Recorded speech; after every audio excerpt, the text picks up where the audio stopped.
juga pemirsa live event Debat Japres 2024. Kalau tadi Bang Effendi masih belum puas dengan jawaban dari 02, mungkin akan puas dengan jawaban dari 01. Nah, ini kita tanya dulu ke Mas Tobas. Mas Tobas, lalu bagaimana kemudian yang akan dilakukan supaya kemudian hal itu tidak akan terjadi, apapun yang dikatakan oleh mantan Ketua KPK Agus Raharjo itu tidak akan terjadi apabila nanti 01 percaya terpilih. dulu apa tidak gitu.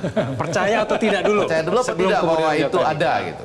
Ya, jadi pernyataan Pak Agus Raharjo ini wajib untuk ditelusuri lebih lanjut. Oke. Jadi tidak berhenti sampai sini. Ya. Jangan kemudian sekali dilontar, kemudian kita lupakan gitu ya.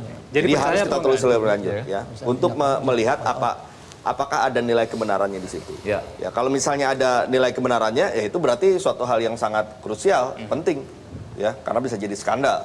Dan ini yang selama ini menjadi concern dari pasangan Amin, ya, soal kita tidak mengharapkan adanya intervensi kekuasaan ataupun kepentingan politik dalam hal penegakan hukum. Ya. Nah, tapi apabila ternyata tidak benar, ya tentunya kita berharap Pak Agus Raharjo mengkoreksi apa yang dinyatakan supaya menjadi clear dan tidak timbul asumsi-asumsi.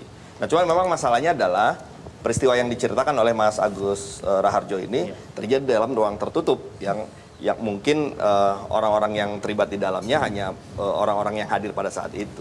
Tapi kan kita bisa kemudian melihat lebih lanjut ya, apakah selama ini ya kita punya keyakinan bahwa tidak pernah ada kekuasaan yang mencoba untuk mengintervensi penegakan hukum.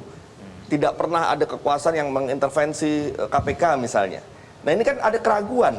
Sekarang ini keraguan masyarakat terhadap apakah ada atau tidak intervensi kekuasaan terhadap penegakan hukum begitu tingginya. Ya. Ya. Terbukti dari indeks persepsi korupsi juga semakin menurun. Itu juga terkait juga kepercayaan terkait dengan hal tersebut.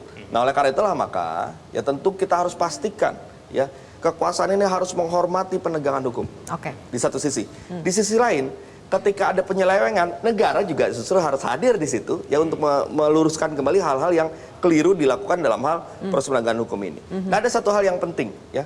Kalau kita bicara soal keinginan untuk penegakan hukum yang independen, yang profesional, Mas Anies itu punya pengalaman rekam jejak yang sangat panjang untuk menjadi bagian advokasi untuk melakukan hal ini ya sejak dari dulu. Mas Anies itu menjadi bagian dari advokasi reformasi hukum ya.